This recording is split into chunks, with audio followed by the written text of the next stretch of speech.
Every time you ask ChatGPT a question, it processes your entire conversation history from scratch. Every single token, every time.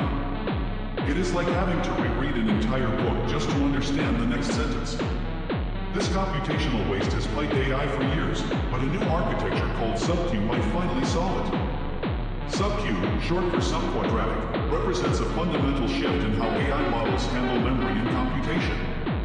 Unlike transformers that require quadratic scaling, meaning processing time increases exponentially with input length, SubQ maintains near constant efficiency regardless of context size.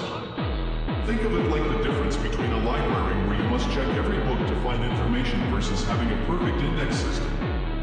The breakthrough lies in three key innovations.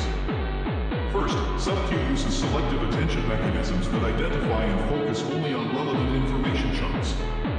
Instead of the transformer approach where every token attends to every other token, SubQ creates dynamic attention patterns that adapt based on content relevance.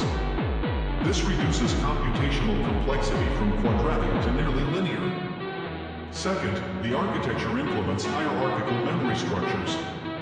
Information gets organized into layers of importance, with frequently accessed patterns stored in fast-access memory pools. Less critical data moves to slower but larger storage areas, creating an efficient memory hierarchy similar to how computer processors manage cache systems. Third, SubQ introduces temporal consistency protocols. These ensure that learned patterns remain stable across different context lengths, solving the degradation issues that plague current long-context models. Early benchmarks show SubQ achieving 97% of transformer performance while using only 30% of the computational resources. More importantly, performance actually improves with longer contexts rather than degrading.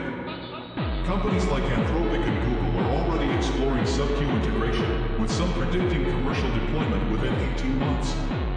The implications extend beyond efficiency gains. SubQ could enable truly persistent AI conversations, real-time video analysis, and massive document processing that current architectures cannot handle economically. If you want to understand transformer limitations next, it is already on the channel.